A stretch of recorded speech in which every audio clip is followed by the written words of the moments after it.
Hi, I'm Rosa. Thanks for watching. I am putting together a sweet potato soup and want to show you what I've done. A few weeks ago I purchased some sweet potatoes and I'm going to roast them in the oven and try my hand at a sweet potato soup that I found a recipe for online. I washed the potatoes in the bag and I have them on a cookie sheet with some parchment paper and I'm going to put them in the oven.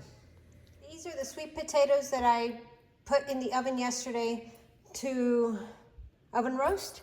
And this is the sweet potato soup I'm going to make them into. And I got this recipe from loveandlemons.com. So sweet potato soup from Love and Lemons.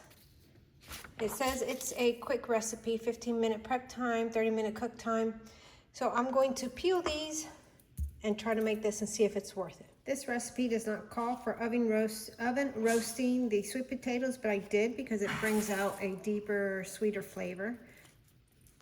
And now I'm just peeling them. They're cold because I put them together yesterday. And I need to saute my onions and in some olive oil. And then once they're done, then I can add the sweet potatoes and an apple. I wonder if they use the apple to help sweeten the soup. I may omit the apple.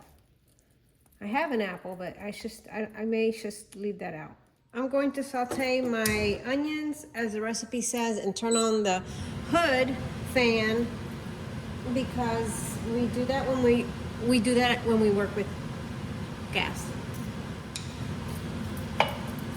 It says to add salt and pepper to my sauteed onions.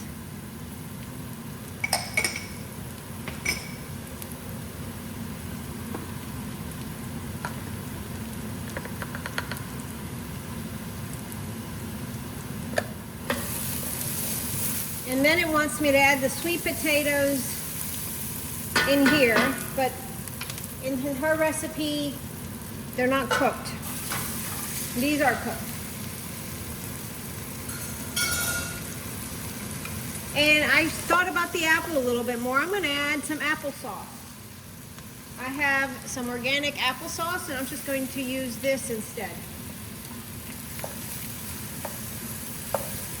And these sweet potatoes are just cold from the refrigerator. It asks for 1 teaspoon of apple cider vinegar, which I put in here, and then 3 to 4 cups of vegetable broth.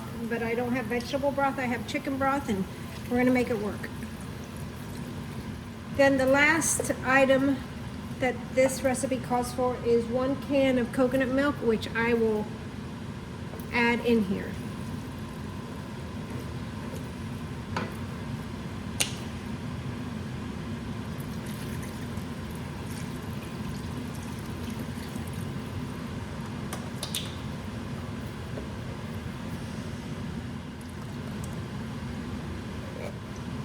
It said to reserve a quarter of the can to garnish the top of the soup with, but I'm not.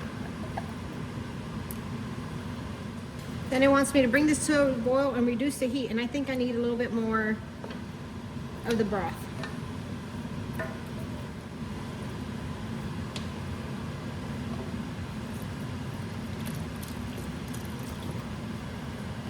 I just gave it a taste since everything in it's basically cooked. It still needs to come to a boil, and I need to put an immersion blender in there and break up the sweet potatoes, but I think it needs more liquid. Well, a little bit more liquid, and I think it needs more salt.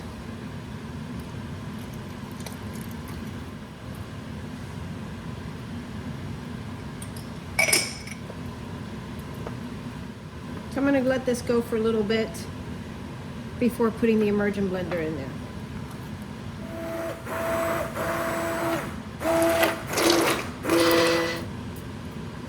So I'm going to give it a try.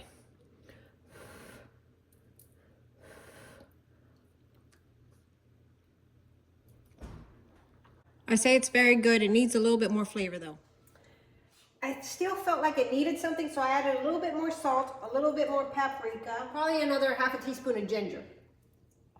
And I stirred it up. I'm assuming that the flavors will meld as it sits, so I'm not going to add anything else And we'll see, we'll have it later or tomorrow.